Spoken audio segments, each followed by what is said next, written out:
On this day, the temperature dropped to record levels. It had not been that cold for years. But it was Richard's birthday, and George wanted to go to Richard's birthday party.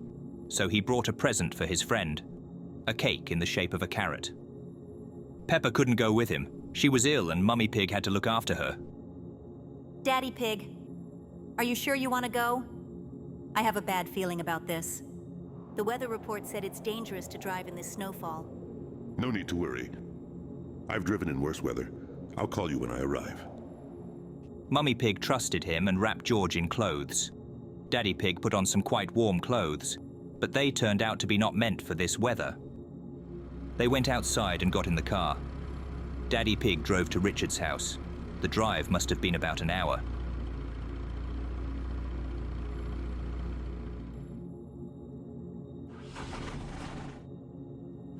The car stalled. He decided that it wasn't far to the rabbit's house and they could just walk there. Otherwise, they might freeze in the car. He took the present and matches and walked with George. After a few minutes of walking, he was already starting to feel his nose and cheekbones going numb. George was walking behind him. He was quite warm in his clothes. The visibility was getting worse, but they had to keep moving to make it. Daddy Pig wished he had worn something warmer. He realized that he would freeze his nose and cheeks, which would hurt for several days. The snowstorm was over. By now he should have reached the rabbit's house, but looking around he realized he was in an unknown place. The tracks had been covered, but he didn't panic yet. He realized that if he walked in one direction, he could reach a road that would take him to some settlement, and maybe even someone would drive by and rescue them. As he walked, he thought about the fact that this frost was the worst he had ever encountered. Suddenly, George said he was hungry. The only food was the present he had for Richard. Daddy Pig took off his gloves, unwrapped the present. It took no more than 15 seconds, and yet his fingers were numb. As he held the cake in his hands, he realized it was hard as a rock. He definitely needed to start a fire. While he was thinking about it, his toes went numb from the cold. He got scared and started pacing back and forth to warm them. He stomped until he felt the warmth returning. He stacked the wood, got matches, and very carefully started a fire. Warming themselves by the fire, they finished the cake. He thought he was going to be a few hours late. As soon as they moved away from the fire, he felt that frost again. But he felt he could still walk for a long time. With his weight, he broke through the crust of ice. He didn't notice the pond in front of him. This brought out Daddy Pig. This problem would delay him another hour. He knew he had to dry his clothes immediately. It is impossible to warm feet if they are wet. As he built the fire, he took off his glove and his fingers were instantly numb. It was strange to him how his hands behaved from the cold. It was as if they no longer belonged to his body. When he touched a branch, he had to look at his hand to make sure he had actually grabbed it. The fire was getting hotter. In a minute, he would be able to lay thick boughs, and then he would throw off his wet shoes and warm his feet by the fire. It was his fault. He should not have put the fire under the fir tree, for there was a lot of snow on it. Daddy Pig was scared, as if he had heard his own death sentence. For about a minute, he sat there without moving, just looking at the buried fire.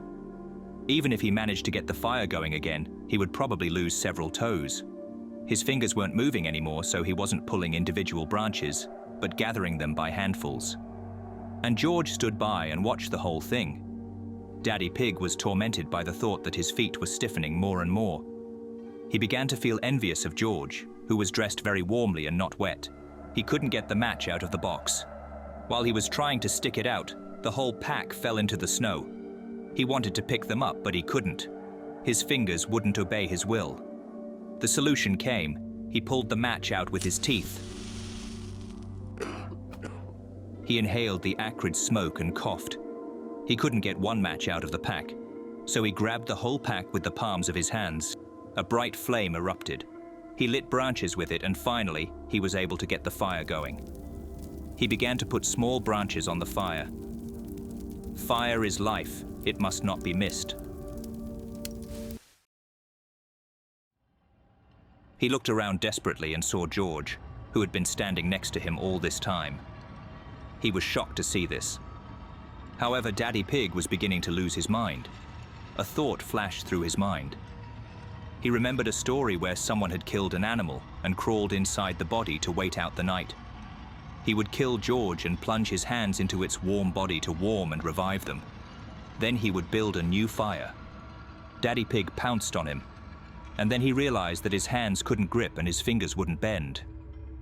He squeezed George in his hands and stood like that for a while. He realized that it was physically impossible for him to kill George. At this moment, he realized the danger. It was no longer a question of whether he would freeze his fingers and toes off, or even whether he would lose his hands and feet. It was now a matter of life and death, and there was no hope of rescue. Panic-stricken terror seized him, and he ran. He ran without thought, without purpose, in a fear he had never felt before. The blood rushed a little to his limbs. Maybe if he kept running, his legs would warm up. Maybe he could even make it to the house where they were now celebrating a birthday. Sure, a few fingers and toes were frozen solid, but his friends would take care of him. But in his mind, he knew he didn't have long to live.